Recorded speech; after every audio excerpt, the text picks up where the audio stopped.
So, although it's now turned off your video. So, oh, there you go. It's all working now. Yeah, it takes a moment. It clicks in and then clicks out again. It Yeah. always does that. Yeah. So I guess I'd love to just start by, hearing a little bit more about you and, your background, how you ended up in China, and what's your story, basically. Okay. I've been in China, in Guangdong, southern China now since 2004. So we're coming up to 16 years.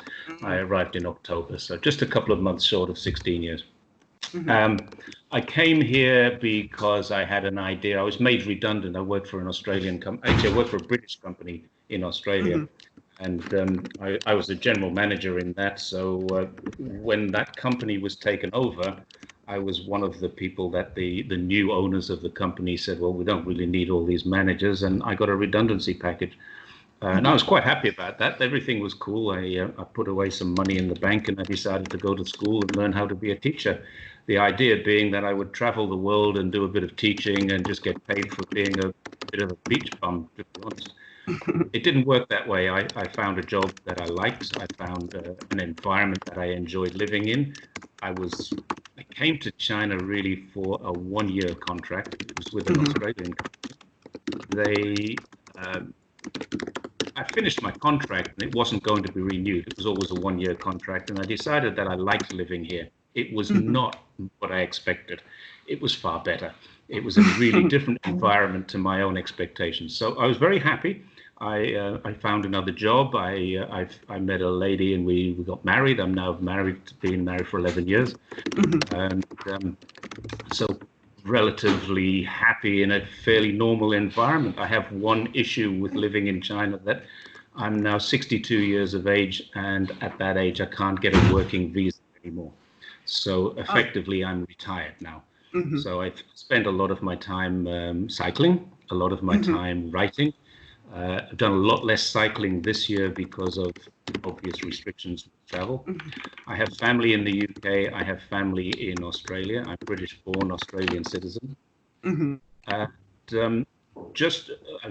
one of the things that's probably worth pointing out for the record is I'm actually a former police officer. I spent 10 years as a British police officer. And really, what that?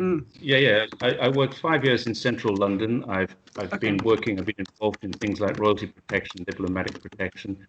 I was a member of both groups, which they call royalty protection with diplomatic protection. Then I moved out to Essex, and I was just a general police officer in Essex, just doing normal police duties. I've got some criminal investigation background. I've got some observational training. I've got some psychology training. I've got a master's degree in cross-cultural management, which is something I've done here. It was a 2-year project that I took on a few years ago, and I based my dissertation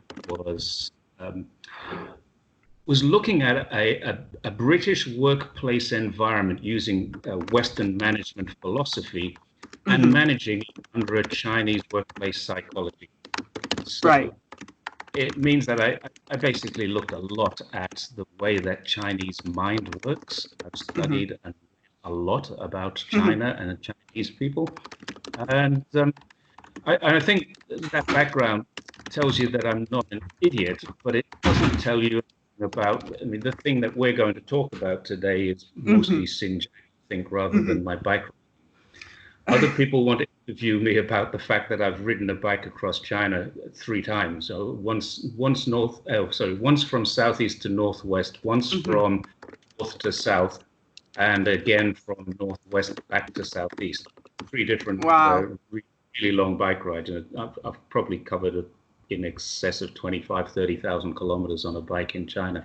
How amazing. So, yeah, a lot of people like to talk about that, but the fact I am interested in hearing about it too. Okay, that's a different story, I suspect.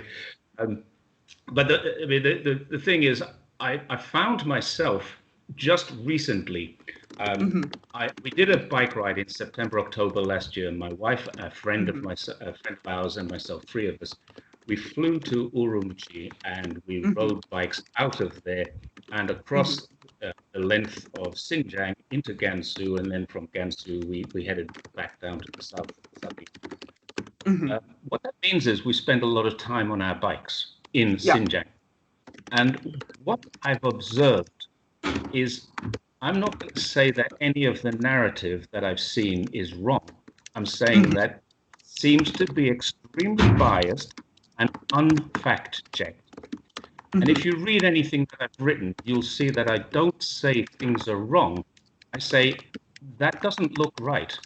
That's not what we saw. And I'm finding there are literally thousands and thousands of people writing and reporting on Xinjiang without ever having been there. So all I'm doing is challenging the narrative. I'm not defying the narrative. I'm certainly not denying there are problems in Xinjiang. There are problems there. And I'm not going to deny that. And I know that some people are estranged. I know that you've met people in Turkey. You mentioned that, and I've read some of your writing about that.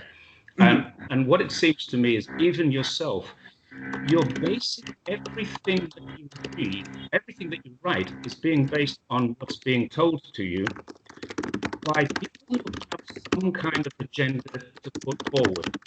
Now, I'm not disputing the fact that these families are separated. It's a terrible thing. The fact that there are people who can't contact their mother or their father or their brother or their sister, it's terrible. I agree. I'm not an observer. I'm not a journalist. I'm not an investigator. I'm a guy who cites. So everything I say is based on what I've observed, rather than what I know. And I don't try and say that's wrong or that's stupid or that's ridiculous. But I can say one thing for certain.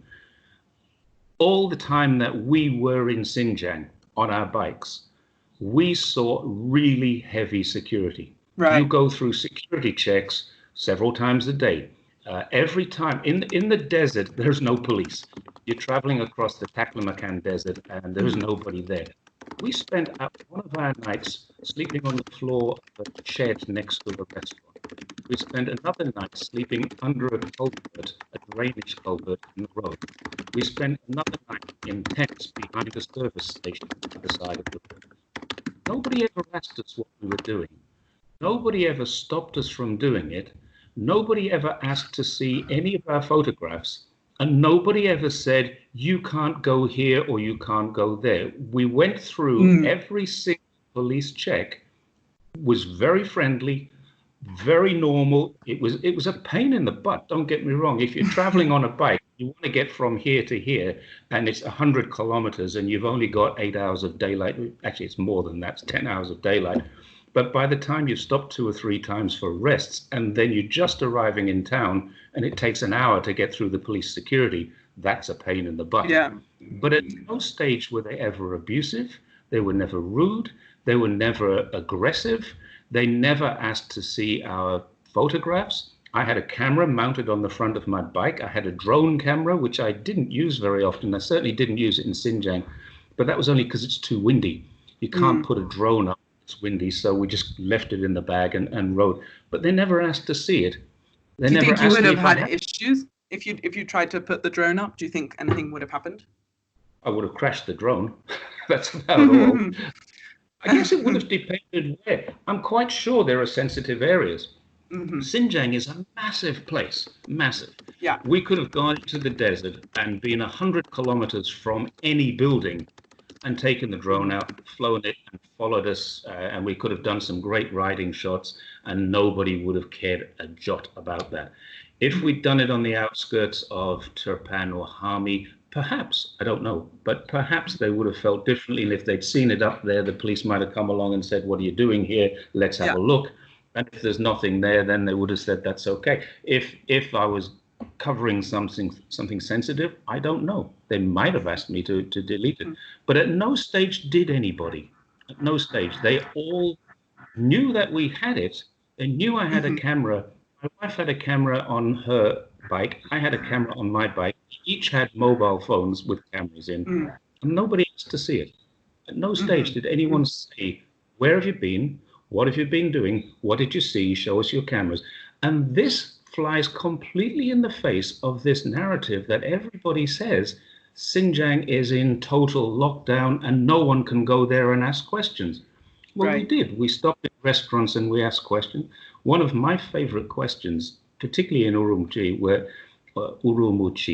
particularly there, when I was riding around there or wandering around doing some shopping, if we talked to anybody, I always said, what do you think about all this security? What a pain in the neck. And they said, we feel safe. Now, they didn't say we don't like it. They said we feel safer than we used to be. There's no bombs, there's no terrorists, there's no attacks. We feel Yeah. safer.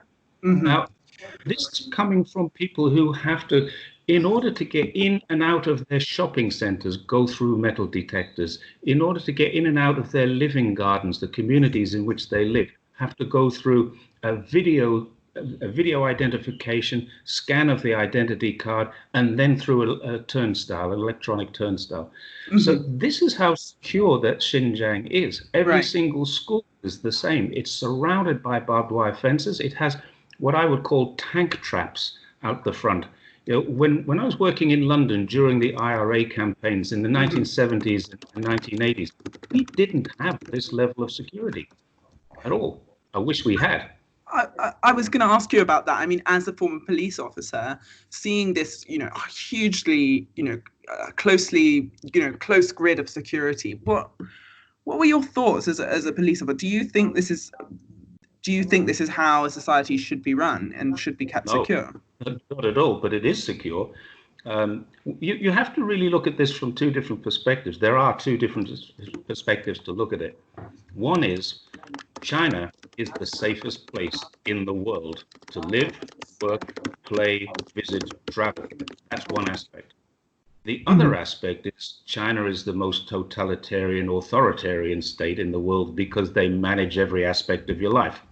Now, depending on where you're coming from and what you're doing, that could be really good or really bad. In my own personal case, I don't do anything wrong. I live in China. I abide by the Chinese rules. When the government says you do this, this is what we do. So I have nothing to fear about the fact that my WeChat, you probably use WhatsApp, we use WeChat. My WeChat's probably monitored. But so what? It's going to be the most boring job in the world to monitor someone like me because there's just nothing interesting there to see. So I don't have a problem with it. But I do see why some people who are concerned about human rights and the suppression of human rights would have a problem with it. But I don't see that it affects 90% of the people. Now, I live with and talk to Chinese people every single day, and they all say the same thing. They like their government. They like what is happening. They can't understand why Americans are out in the street shouting and shooting each other. And that's the news that we're seeing over here. I know it's not happening everywhere every day, but the news that we're seeing here is that America is in chaos and China is saying, well, look how well organized we are. We got through COVID. We had 80,000 sick people and 4,000 deaths. America's getting that every day right now. So absolutely, the consequences of having an organized authoritarian government in a communal society is that it works very, very well. You can't impose democracy on people who like what they have. And I'm not saying everybody in China loves their government. Don't get me wrong. There are people who don't, of course. But if you just go about your day-to-day business, doing what you do every single day, your government gives you total freedom to enjoy your life. Much more freedom in the West.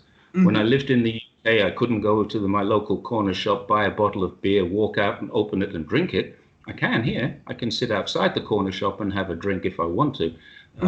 Drinking in the street is a great example of a very, very small, moderate freedom that is just available. Eating food in the street, it's widely accepted. People can have these freedoms. So what do we give up? We don't have Facebook.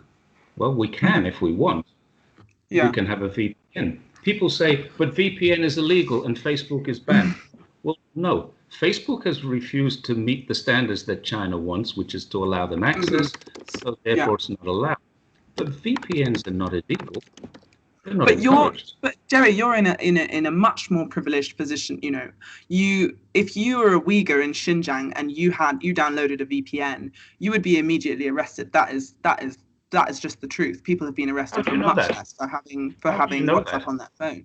From people who I've spoken to who've been released from detention in Xinjiang, they've cited Okay, much smaller things than let me downloading a ask you a VPN. question about that. How do they get released and then get out of the country from this authoritarian state? This It confuses depends who me. they are. There's hardly anyone who's been released, obviously, but who I've spoken to in the most depth, or two of the women are Zumret Dawood and Gulbahar Jalilova. Both of them had connections with other countries. So Zumret's husband is a Pakistani citizen, so he pressured the Chinese authorities via the Pakistani embassy. And same with Gulbahar, she's a Kazakhstan citizen, so she was allowed to. And often the releases tend to be people who have connections with other countries. So that was how Okay. they managed to leave Xinjiang and get out. But Gulbahar kept a notebook. It was pages and pages and pages of the women that she met in these detention centers she spent in Urumqi, and all of the reasons why they were detained or why they were told they had been detained. Yeah, I've And heard about this downloading, notebook. Mm. yeah, It's and been downloading. on part of it's been online. Now, the Mhm. question I would ask there is, if we're living in this totalitarian state, how did she get that notebook out? No, she wrote it down from her memory. Okay, okay. So, Mhm. okay, I accept that. Now, you're right, but have you been on YouTube and just type in the word Uyghur? Because if you go on YouTube, you'll find there are literally hundreds of Uyghurs in Xinjiang posting YouTubes. Now, you could argue that that's government propaganda and they're allowed to do it because they support the government. Yes. Mhm. And that is actually what 90% of the Uyghurs are looking like. I mean, I don't know about the 10%. And certainly, Mhm. I'm gonna actually say this is absolute rubbish. There are not a million Uyghurs in concentration camps. That Mhm. is just that's total baloney. Go back and research Adrian Zenz and research the man's research. It's wrong, I'm sure. It seems to me that almost every single claim about the Uyghurs and about the oppression comes from one of three sources. One source is Adrian Zenz. Now, even the CIA and the Department of Homeland Security have taken Adrian Zenz's information and they've legitimized it. And it's not legitimate. This is a German guy who doesn't speak Chinese, who has, by his own admission, only been to Xinjiang once in 2007 as a tourist. Now, this is a guy who doesn't seem to know very much and is led by a mission from God to bring down the Chinese Communist government. Now, forgetting all of his other stuff, which if you go online, his rapture stuff and find out about him, and this is not me being conspiratorial, he's done this to himself. Now, Mhm. everything that he's printed comes from a small, I mean, lots of documents for sure. And yes, there's lots of purchase orders for barbed wire and cattle prods and things like that. And yes, there's a whole lot of different reasons why people would do this. It's a secure area. It needs every school there, every government building, every service petrol station has got massive security around it. So consequently, there are massive purchase orders for fencing and for this kind of thing. So that's one source that I would absolutely refute. He's taken an interpretation of some data, and Mhm. that interpretation has now become the mainstream. Now, that I think is wrong, and I think the CIA and departments in America who are purporting to say that this is true have a different agenda. They don't want to say that, they don't want to come to China and have a look. And that's what I keep saying. Go have a look for Mhm. yourself. And I Mhm. know for a fact that United Nations did send a counterterrorism guy to have a look, and his report was quite favorable, Mhm. except that it's been shelved because he didn't look at the human rights issues. But his Mhm. report about terrorism is favorable. So that's one thing. Then you've got the other two sources of information seem to be satellite imagery taken from 3 miles up and analyzed by this organization, mostly ASPI in Australia. Mhm. ASPI are a think tank that are funded by weapons manufacturers. They don't have an agenda that supports a peaceful coexistence in this world. Take a look at ASPI's funding page. It's Lockheed Martin, it's Raytheon, it's General Electric, it's all the manufacturers of weapons. And they're giving advice to people like the Australian government, the US Senate, and they're getting paid for giving that advice at the same time as they're collecting funding from Lockheed Martin and their like. So that tells me there's something that needs to be looked a little bit deeper into. And the third source is the dissident people, like the people that you've met. Now, I'm not disputing that what they're saying is true or untrue. I wouldn't do that. I wouldn't call them a liar, and I would hope they wouldn't call me a liar for what I've experienced. So, and like I said at the beginning, I have no doubt whatsoever there are problems in Xinjiang. But there are problems, and here's a little bit of whataboutism. There are problems in every single country that has terrorism. How does the Chinese government handle it? How does the American government handle it? The American government goes out, drops bombs and shoots people. The Chinese government locks them up and educates them. Honestly, which is a better way? Neither is good, but is there a perfect way to handle this kind of issue in your own country? I don't know that there is. What for you would be an acceptable number of Uyghurs to be in these camps? There is no acceptable number of Uyghurs to be in a camp. If you commit a crime, you go to prison. If you don't commit a crime, you don't go to prison. That's the way I view that. There is no acceptable number, so you can quote me on that. I mean, I'm absolutely adamant there is no acceptable number of a Uyghur to be put in a camp. But are there Uyghurs and are there camps? And this is the issue. Nathan Russer and I have had long discussions about this. He's the analyst who analyzes the stuff from 3 Miles High for ASPI. And he says, I can give you the coordinates of 250 camps. And I say, give them to me. Next time I'm there, I'll go and cycle past and have a look. Because right now, I never saw one. That doesn't mean they aren't there. It's a huge place. But we did cycle down some very, very long stretches of open roads. And yeah, we saw things like there's oil fields, there's gas fields, there's military installations. There's a lot of things out there. And yes, for sure, there's probably prisons. Show me a province, state, or county that doesn't have a prison. We do. I've been in hundreds of prisons. I worked for the police for 10 years. I worked in the security industry in Australia for 18 years. I've literally been in hundreds and hundreds of prisons. I've transferred prisoners. I've seen how that's done. And it requires discipline. Would you yourself live in Xinjiang? No, I wouldn't. But that's not because of the issues that are there. It's because there's nothing. I've never had a desire to live in Xinjiang.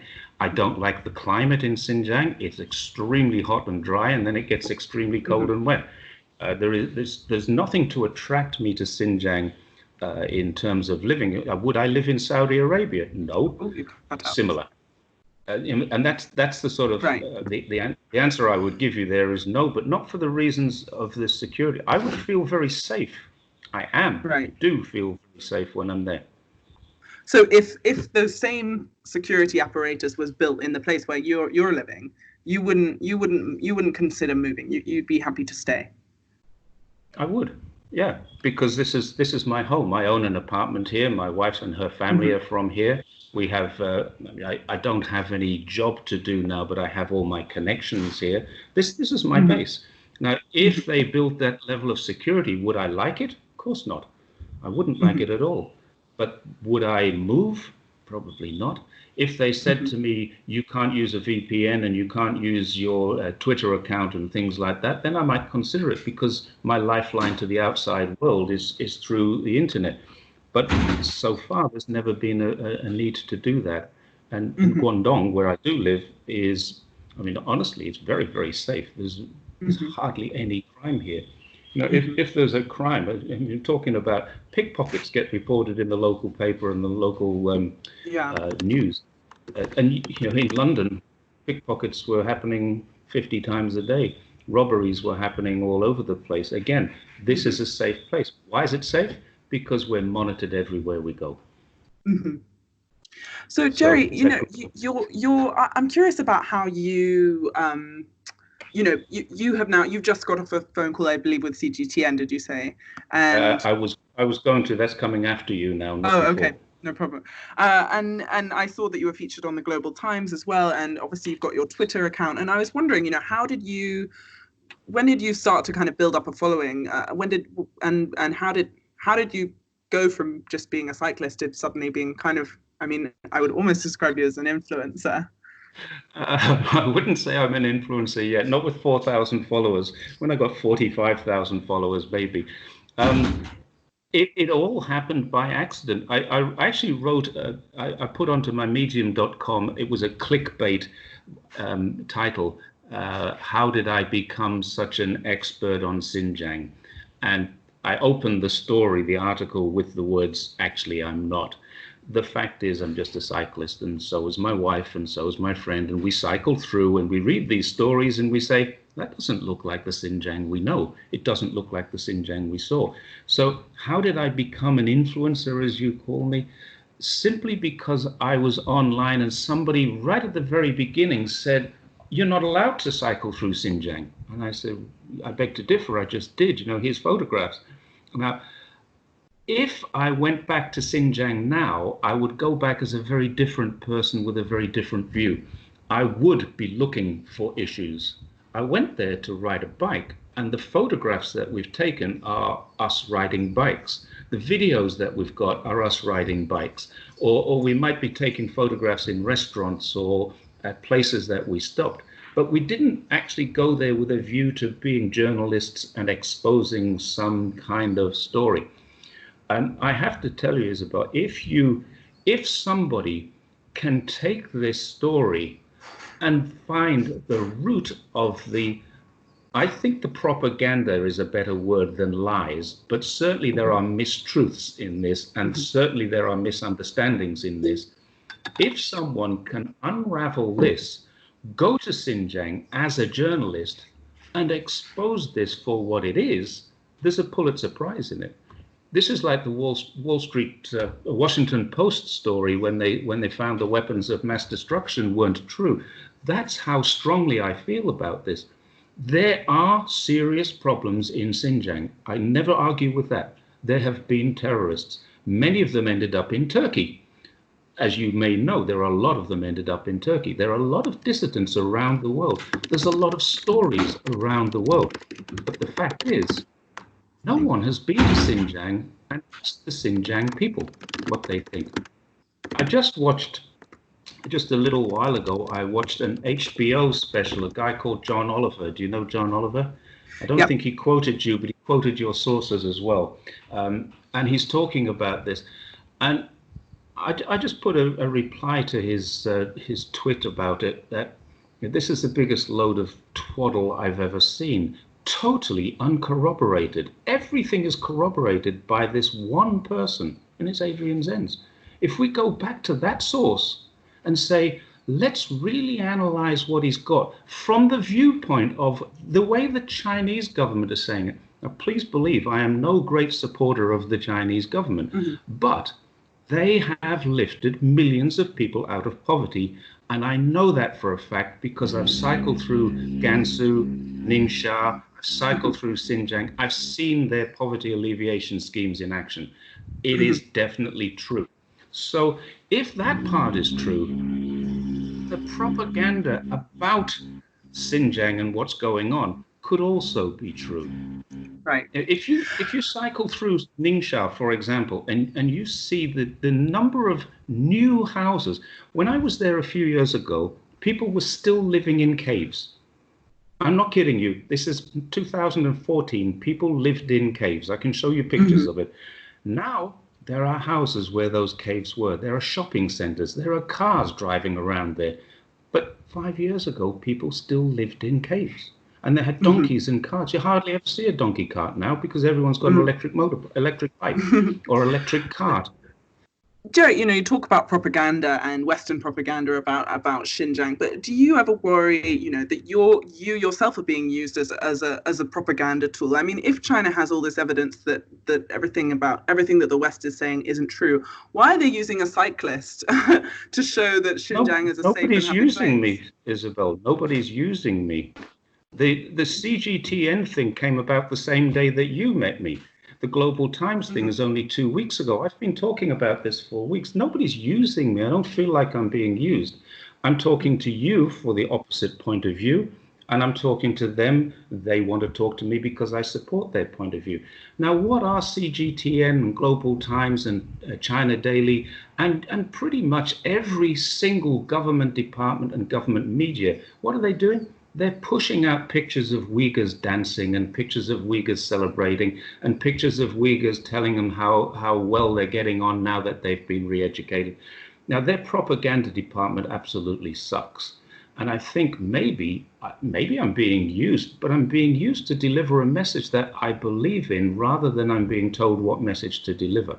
And that's the difference. So if they are using me, I'm being used as a targeted arrow. I'm not being used they're not telling me what to say. They're asking me what I think.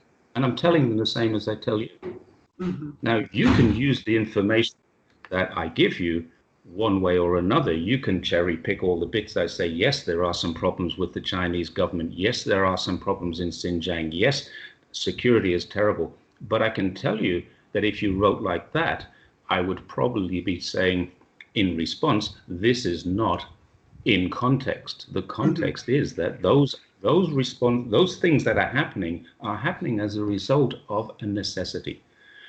I wish the London police, Metropolitan Police, had been able to do that when I was a member of the Metropolitan Police, and people like Airy Neve would still be alive, and the horse guards and the horses that I once saw getting made mincemeat out of.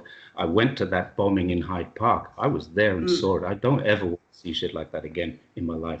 So that kind of thing, if we had a way of stopping that back in the 1970s, I would have been pretty happy about that. And if that meant controlling the population as a police officer and being part of that control, I probably would have been okay. As a member of the public living in it, probably not. So it just depends on the perspective of where you come from. But honestly, how do I feel about being used as a propaganda tool? I'm just telling it as it is. I'm telling it as I see it, I should say. I don't see myself as a propaganda. We haven't really talked about what your specific criticisms are. Like, what do you think? What do you think that there's anything that you wouldn't anything wrong with the way that the Xinjiang authorities have responded to this threat of terrorism? Well, to be quite honest, I don't know if there's anything wrong with it or if it's right. I have to be realistic here and say I'm not an expert on this. I'm an observer, of course, but I'm not an expert on this. What I've seen in Xinjiang is that there are millions of people who are Uyghurs, and the ones I saw seemed relatively happy. They didn't seem oppressed when I talked to them. They were happy to talk to me. We've got photographs of them. We've got photographs of Uyghur policemen. We had a kind of charity flag, and I've got a photograph, you can find it on my Twitter feed, of the Uyghur policemen. I've blanked their faces out for security. But I've got photographs of the Uyghur policemen and us with our flag, and this is part of our charity. And they were so helpful and friendly. They gave us tea, gave us fruit, topped up our water bottles, and said, you might want to consider which way to go, because this one's a really bad road for trucks, and this one's a much better, more scenic route. But they didn't tell us which one to choose. They didn't say you can't go there. They were very friendly and helpful. And so we took their advice. I don't think if we'd have gone the other way that there would have been a problem. There was one place where we weren't allowed to stay, and that was a bit oppressive. We had to move from one town and cycle another 30 kilometers to the main town, so the village wouldn't allow us to stay there. And that happens all over China. You find hotels that aren't able to take foreigners, and in this little village they had no hotel to take a foreigner. And so we'd cycled all day, nearly 100 kilometers, and we had to do another 30 kilometers. That's a bit of a pain, but hey, that's their security. We didn't like it. We complained bitterly as we're cycling out of town. But hey, that's what we had to do. So. It's interesting. I was going to ask. I'm blanking on what I was going to ask you next. So tell me a little bit more about your life online a little bit. You said about Shifan that she was I think you called her your comrade in arms, and I was wondering, is there there's not a community out there. There's just a group of people who like each other's tweets. That's all we are. Just to put you in perspective here, I didn't use Twitter at all. I opened a Twitter account in 2015. I was in the UK and I just bought a new bike. and it was a foldable bike. And my plan at that stage was to bring my new bike back to China and do a lot of riding. And I was going to Twitter about my ridings, or tweet about my riding. And my original Twitter name was Jerry on a Brompton. I don't know if you know the Brompton bike brand. Yeah. So I bought one of those, and I think I've got the only one in southern China. So that was my plan. But when I got back to China, things changed. I got a new job, a totally different experience. Things happened, and it didn't happen the way I wanted it to happen. So I didn't touch Twitter again. And in March of this year, February of this year, I went to Thailand for a couple of weeks because a friend of mine said there's an opportunity here for a job. You just got to come along, have an interview. Gave me a break for a holiday. But COVID was hitting at the time. I got out of China, no problem. I got into Thailand, no problem. And then the day I got into Thailand, they pretty much said, no, we're not going to be employing anyone from China. So thanks for coming, but forget about it. So I had a 2-week holiday there and then came home. And I was locked in quarantine for 2 weeks because I'd been out of China and I'd come back to China. So I was locked into quarantine. I had my tests 3 times. The local community came to visit me every day, take my temperature, check I wasn't doing anything wrong. My wife had to go and live in another apartment. She wasn't allowed to stay with me. And I was bored silly, so I opened up my Twitter account and thought, I know what I'll do. One of the things I can do is I can start tweeting about the bike ride that we just had. And so my plan there was to start on day 1, and every single day I would tweet 2 tweets on my bike ride. But at the time I had 2 followers, and one of them was my brother. A day later I had 3 followers, and 2 of them were my brothers. Within a couple of weeks I had 17 followers, and then I got out of my lockup. But by then people were asking me questions. You went to Xinjiang. What was it like? What happened there? So I started answering questions. Now, 4 months later, I have 4,000 followers, and many of them are Chinese. They're not all Chinese in China, but a lot of them are. And Shifan is one of those. She's in Adelaide, I think. We don't talk about very much. I never actually send her messages or chat with her. We're not good mates, but I saw the communication going on between the 2 of you, and I know that she's had the same as me. We get these trolls, and they're mostly Indians or Hong Kongers. And as far as we're concerned, as far as they're concerned, we are just lying government bots, and we should shut up, and we can all the nasty words. I just block. But occasionally I'll enter a discourse or discussion with 1 or 2 of them. If I think I've also entered discussions with some very, very senior academics. I've got a guy in a university in Hawaii who is a member of a think tank that advises government on policy. And I keep saying to him, well, have you been to Xinjiang? His answer is no. I haven't been to the Mars either. But I know what goes on there. So, well, you don't know what goes on there because you haven't been. You're the experts. And these people keep telling me to prove things. And I say, well, no. I'm not trying to advise governments. I'm not making a living teaching students about this. I'm not an expert. You prove to me that I'm wrong. Because if you can't, then you can't do your job. Because I'm telling you, I think you're wrong. You're uninformed or ill-informed or even misinformed. And if you are, then how can you justify what you're saying? There is no forced labor that I'm aware of, but there is poverty alleviation. Now, which way do we look at that? You get a chance. Now, to understand this, you really need to understand the culture of China, not Xinjiang, but China. There's a massive annual migration of workers from the countryside into the cities. They work and they spend 12 months working, and this is very, very common for parents to be separated from their children for 1 to 2 years.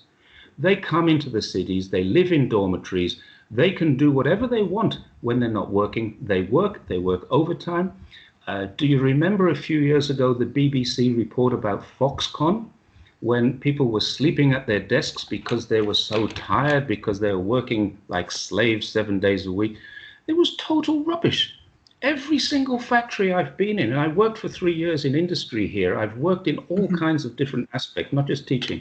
Every single factory I've ever been in, every school I've ever worked in, everybody has their little sleep arrangement at 2 o'clock in the afternoon, 12 till 2 o'clock in the afternoon. They have lunch, have a sleep. It's a very common thing. This is not slave labor. Look at this guy's so tired he's sleeping at his desk. Every person does. Now, usually they'll find a piece of cardboard and stretch out on the floor. That's common. It's very common. And the same thing with the migrant labor. Now, I saw pictures, and you've probably seen the same pictures, of these migrants arriving in a city and then getting off the bus and going into their factory, and people are clapping at them. Well, why are they clapping at them? What is this? Is this some sort of a government game to say, well, welcome prisoners, welcome to Auschwitz? It's not. It's because they probably have volunteered to come here for 6 or 12 or 18 months to work in this factory. They've signed a contract. They're going to work there. They're going to earn more money than they would have earned in 5 years at home. And then they'll go home and do something with that money. That is the fact of Chinese life. Jerry, I want to wrap up soon because I'm aware of your time. I guess I want to close by asking you, if these reports that are coming out of Xinjiang, and I think if you've read any of them, they're pretty terrible things that are being reported coming out of Xinjiang, with forced female sterilization, mass internment, mass imprisonment, and huge programs of re-education. And if you and obviously what you've seen as well, which is this huge surveillance state, which is a human rights question in itself. And if things are worse than you yourself experienced on your bike ride, and it turns out that you were on the wrong side of history, do you ever worry about that? Yeah, I do, every day. I do. What I've seen, what I've observed, what I've talked about with the people that I've talked to indicate to me that this is not what's going on. Now, it's possible that they lied to me. It's possible that they're afraid to tell the truth. But that's the reason why I told you my background. I have some psychology training. I have some criminal investigation training. I'm a serving police officer for 10 years. I've got a master's degree which incorporates cross-cultural management. I don't know if anyone could lie to me that often and that well and me not notice. In my opinion, the issues about the genocide, the issues about well, I'll tell you one thing about the language. There is absolutely no way that the language is being genocided. No way at all. That is simply not true, because everybody there speaks Uyghur. Everywhere you go, you see Uyghur. Every restaurant, every television show that's on has a Uyghur language. Every kid is speaking Uyghur to their parents because we can't understand a word that they're saying. So there's one example that I know for a fact is a lie. Then we had this issue with the fake hair. Suddenly the fake hair, it was, at first the stories were coming out that this was hair that had been shorn off prisoners and sent to America for their beauty products. Then suddenly, no, it's actually not real hair, it's fake hair, but it's been done by forced labor. Well, I know that the factory where that hair came from was actually visited by and investigated by the World Bank. So if the World Bank are going there and lending money and seeing people and talking to people in the factory, then that tells me that perhaps I'm not wrong. I also know for a fact, an absolute fact, that I've seen several different examples of factories, one of which was in Brazil, but it was touted as being a forced labor factory in Xinjiang, and it's been proven now to be in Brazil. Another one was a group of prisoners who were being marched down the street. And I remember watching that 3 years ago. It was a pyramid scheme that they all got arrested and they were taken from somewhere else. This is stuff that we can say, that's a lie. That one is not even a mistake. That's a lie. Now, if people are prepared to tell those lies about stuff that can be easily found out, isn't it possible that some of the other things that we're being told could be lies too? Especially given that I traveled clearly without any restriction, without anybody stopping me, without anybody asking to see my camera, without any sort of necessary visa or permit to go anywhere. We slept in the desert. We slept under a bridge. We slept in a restaurant. We were completely unescorted, unregistered, and they didn't know where we were. So do you think why you would was have that been allowed? treated differently? Do you think you would have been treated differently if you'd been Uyghur? I have no idea. I don't know. I don't know. The Uyghurs that we spoke to didn't seem to have a problem. Remember, there are 11 to 12 million Uyghurs there. There is absolutely no evidence, no real evidence, no hard evidence to suggest that 1 million of them are in camps. This is a number that Adrian Zenz has extrapolated from 8 interviews, from what I've understood from reading. Now, I've become something of an expert on this because I'm looking at where my sources are different to, or not my sources, where my ideas are different to sources of other stories. So if Adrian Zenz has interviewed 8 people and extrapolated the number of 1 million, and now other reports are saying up to 3 million, the BBC says more than 1 million, ABC in Australia says 1.5 million. My only comment to that is, who's been there and seen this? Now, okay, maybe you can't see this, but who's been there and asked the people who are there? Not a single reporter. And I think that's the catch-22, isn't it? Because it's I usually write up to 1 million or as many as 1 million, but these reports, the UN believes they're quite credible. Does that mean they're correct? Who knows? Only Beijing knows for sure, and they're not telling. So no. The UN does not believe they're credible. One lady in the UN Human Rights Organization believes they're credible and says they're credible. That's not the UN, because the UN Counterterrorism Department said this is not credible. His name was Vladimir Voronkov. Go online and look up him.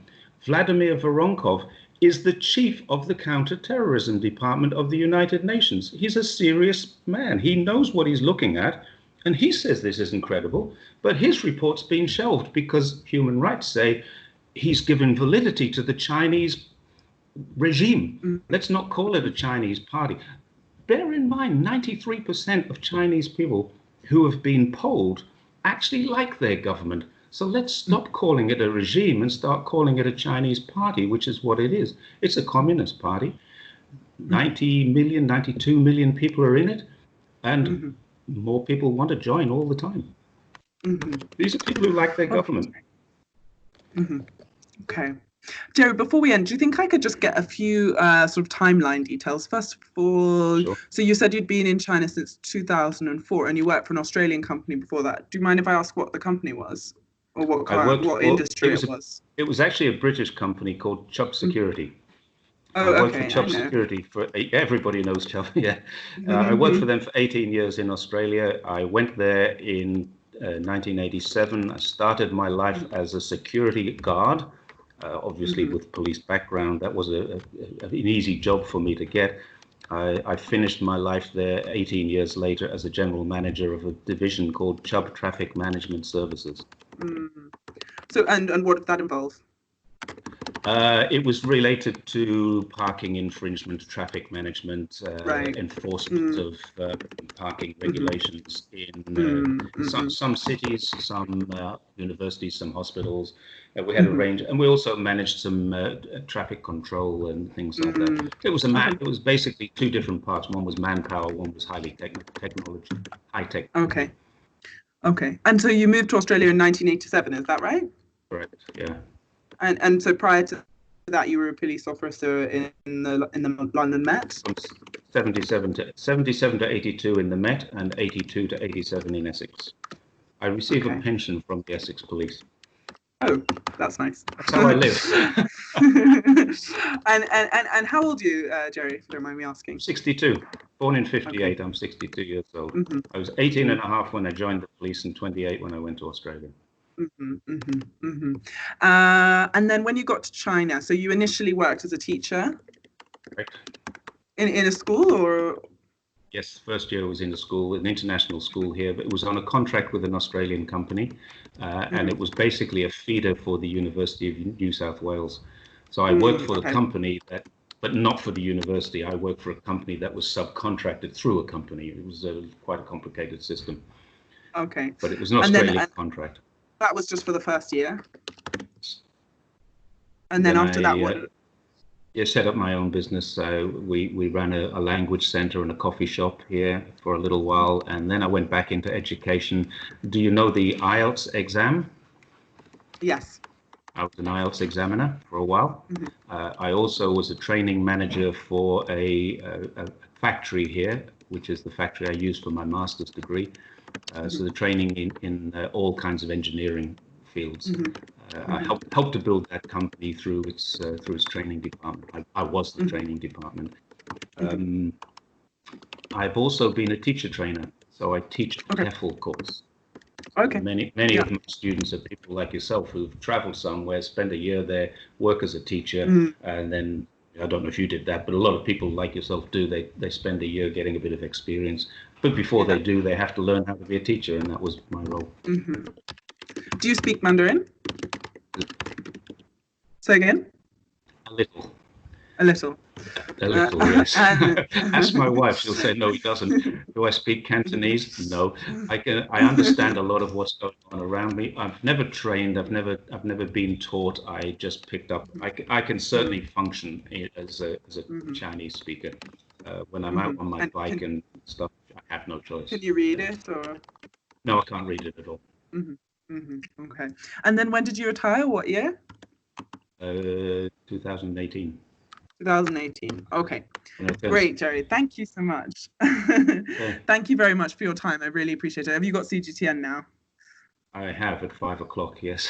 Oh, okay, in 2 minutes. Sorry. No problem. All right. Well, I really appreciate your time. No problem. If you have any follow-up questions, by all means, put them on there. And it has been nice talking to you. And I'm sorry if I feel a little evangelical about it.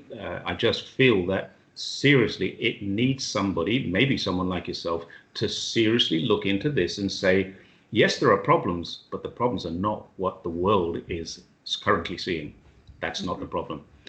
I don't believe all of those things about the forced labor and the sterilizations. I don't believe them. I can't prove them either way. But I think somebody needs to come and do that. And I'm sure if you're going to write a proper piece, then the Chinese government, after COVID, of course, would welcome you. Okay. All right, Jerry. Thanks again. Because obviously I'm becoming a spokesman for the Chinese government, according to you. You can say I've spoken to Jerry Gray, one of your spokespersons.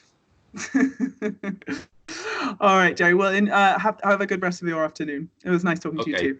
Okay. Thank you. Thanks again for your time. Okay. All right. Bye-bye.